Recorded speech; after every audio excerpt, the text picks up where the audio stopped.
Hi hello ನಮಸ್ಕಾರ. ಜೀವನ ಸ್ಫೂರ್ತಿ YouTube ಚಾನಲ್ಗೆ ಸ್ವಾಗತ.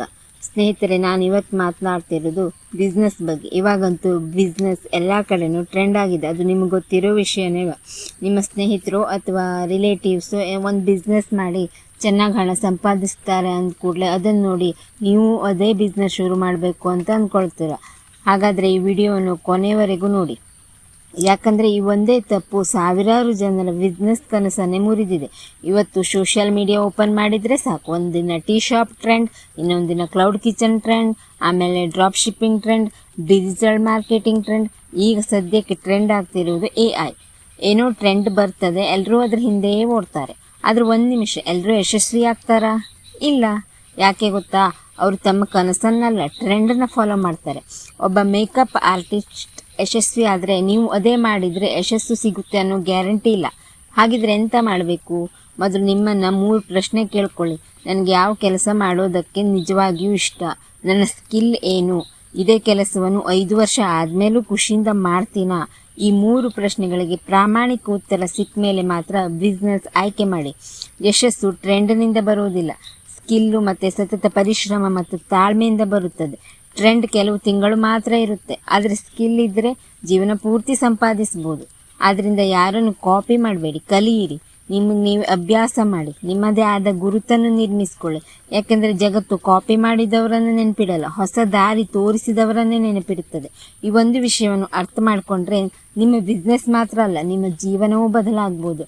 ನೀವು ಎಷ್ಟೇ ಒಳ್ಳೆಯ ಪ್ರಾಡಕ್ಟ್ ಮಾಡಿರಲಿ ಅಥವಾ ಎಷ್ಟೇ ಉತ್ತಮ ಸರ್ವಿಸ್ ಕೊಡ್ತಿರಲಿ, ಜನರಿಗೆ ಅದ್ರ ಬಗ್ಗೆ ಗೊತ್ತೇ ಇಲ್ಲ ಅಂದರೆ ಯಾರೂ ನಿಮ್ಮ ಬಳಿ ಬರೋದಿಲ್ಲ. ಅದಕ್ಕೆ ಬಿಸ್ನೆಸ್ನಲ್ಲಿ ಒಂದು ಮಾತಿದೆ, ಮಾರ್ಕೆಟಿಂಗ್ ಇಲ್ಲದ ಬಿಸ್ನೆಸ್ ಅಂದರೆ ಬೋರ್ಡ್ ಇಲ್ಲದ ಅಂಗಡಿ ಅಂತೆ. ಇವತ್ತು ಜನರು ಮೊದಲು ಗೂಗಲ್ನಲ್ಲಿ ಹುಡುಕ್ತಾರೆ, ಇನ್ಸ್ಟಾಗ್ರಾಮ್ ನೋಡ್ತಾರೆ, ಫೇಸ್ಬುಕ್ ನೋಡ್ತಾರೆ, ವಾಟ್ಸಪ್ ಸ್ಟೇಟಸ್ ಕೂಡ ನೋಡ್ತಾರೆ. ಅಂದರೆ ನಿಮ್ಮ ಬಿಸ್ನೆಸ್ ಆನ್ಲೈನಲ್ಲಿ ಕಾಣಿಸ್ಬೇಕು. ಆದ್ದರಿಂದ ಸ್ಕಿಲ್ ಒಂದೇ ಸಾಕು ಅಂತ ಅಂದ್ಕೊಳ್ಬೇಡಿ. ಸ್ವಲ್ಪ ಸ್ವಲ್ಪ ಕಮ್ಯುನಿಕೇಷನ್ ಕಲಿಯಿರಿ, ಮಾರ್ಕೆಟಿಂಗ್ ಕಲಿಯಿರಿ, ಸೇಲ್ಸ್ ಹೇಗೆ ಮಾಡಬೇಕು ಅಂತ ತಿಳ್ಕೊಳ್ಳಿ, ಕಸ್ಟಮರ್ ಜೊತೆ ಹೇಗೆ ಮಾತಾಡಬೇಕು ಅನ್ನೋದನ್ನು ಕಲಿಯಿರಿ. ಇನ್ನೊಂದು ವಿಷಯ, ಹೆಚ್ಚಿನ ಜನ ಮೊದಲು ಕಸ್ಟಮರ್ ಸಿಗಲಿಲ್ಲ ಅಂದ ತಕ್ಷಣ ಈ ಬಿಸ್ನೆಸ್ ನನ್ನಿಂದ ಆಗಲ್ಲ ಅಂತ ಬಿಟ್ಬಿಡ್ತಾರೆ. ಅದೇ ಅವರ ದೊಡ್ಡ ತಪ್ಪು. ಮೊದಲ ಕಸ್ಟಮರ್, ಮೊದಲ ಆರ್ಡರ್, ಮೊದಲ ರಿವ್ಯೂ ಇವು ತುಂಬ ಮುಖ್ಯ ಆಗಿರ್ತದೆ ಬಿಸ್ನೆಸ್ಗೆ. ಆ ಮೊದಲ 10 ಕಸ್ಟಮರ್ಗಳಿಂದ ಹಣಕ್ಕಿಂತ ಅನುಭವಗಳನ್ನು ಗಳಿಸಿ, ಅವರ ಅಭಿಪ್ರಾಯ ಕೇಳಿ, ಏನು ಚೆನ್ನಾಗಿ ಮಾಡಬಹುದು ಅಂತ ಕೇಳಿ, ಅವರು ಹೇಳಿದ ತಪ್ಪುಗಳನ್ನು ಸರಿಪಡಿಸಿಕೊಳ್ಳಿ. ಹೀಗೆ ಮಾಡಿದರೆ ಒಬ್ಬ ಖುಷಿಯಾದ ಕಸ್ಟಮರ್ ಇನ್ನೊಬ್ಬ ಕಸ್ಟಮರ್ನ ಕರೆತರುತ್ತಾನೆ. ಅದೇ ರೀತಿ ನಿಮ್ಮ ಬಿಸ್ನೆಸ್ ನಿಧಾನವಾಗಿ ಬೆಳೆಯಲು ಶುರುವಾಗುತ್ತದೆ. ಎಕ್ಸಾಂಪಲ್ ಅಂದರೆ ಒಬ್ಬರು ಟೀ ಅಂಗಡಿ ಶುರು ಮಾಡಿದರು. ಇವರು ನಮ್ಮನೆ ಪಕ್ಕದಲ್ಲೇ ರೋಡ್ ಹತ್ರ. ಮೊದಲ ತಿಂಗಳಲ್ಲಿ ಕೇವಲ 10-15 ಗ್ರಾಹಕರು ಮಾತ್ರ ಬರ್ತಿದ್ರು ಅವರ ಅಂಗಡಿಗೆ. 1 ತಿಂಗಳ ತನಕ ಹಾಗೆ 10-15 ಗ್ರಾಹಕರು ಮಾತ್ರ ಇರ್ತಿದ್ರು. ಆದರೆ ಅವರು ಅಂಗಡಿನ ಮುಚ್ಚಲಿಲ್ಲ. ಅವರ ಉತ್ತಮ ಗುಣಮಟ್ಟ ಹಾಗೂ ಗ್ರಾಹಕರೊಂದಿಗೆ ಒಳ್ಳೆಯ ಸಂಬಂಧವನ್ನು ಉಳಿಸಿಕೊಂಡ್ರು. ಕೆಲವು ತಿಂಗಳ ನಂತರ ಅದೇ ಅಂಗಡಿಗೆ ಪ್ರತಿದಿನ 100 ಗ್ರಾಹಕರು ಬರಲು ಆರಂಭಿಸಿದರು. ಹೆಚ್ಚಿನ ಜನ ಮೊದಲ ತಿಂಗಳಲ್ಲೇ ದೊಡ್ಡ ಲಾಭ ನಿರೀಕ್ಷಿಸುತ್ತಾರೆ. ಅಂದರೆ ಬಿಸ್ನೆಸ್ ಮೊದಲ ತಿಂಗಳಲ್ಲೇ ಹೆಚ್ಚು ಆದಾಯ ಕೊಡಬೇಕು ಅಂತ ನಿರೀಕ್ಷಿಸ್ತಾರೆ. ಅದು ತಪ್ಪು. ಬಿಸ್ನೆಸ್ ಅಂದರೆ ಒಂದು ಮರದಂತೆ. ಮೊದಲು ಬೇರು ಬಲವಾಗಬೇಕು, ನಂತರ ಫಲ ಸಿಗುತ್ತದೆ. ಅಮೆಜಾನ್ ಕೂಡ ಒಂದು ದಿನದಲ್ಲಿ ದೊಡ್ಡ ಕಂಪ್ನಿ ಆಗಲಿಲ್ಲ, ಇನ್ಫೋಸಿಸ್ ಕೂಡ ಒಂದು ದಿನದಲ್ಲಿ ಬೆಳೆದಿಲ್ಲ. ಪ್ರತಿಯೊಂದು ದೊಡ್ಡ ಬಿಸ್ನೆಸ್ಸು ಸಣ್ಣ ಹೆಜ್ಜೆಯಿಂದಲೇ ಶುರುವಾಗಿದ್ದು.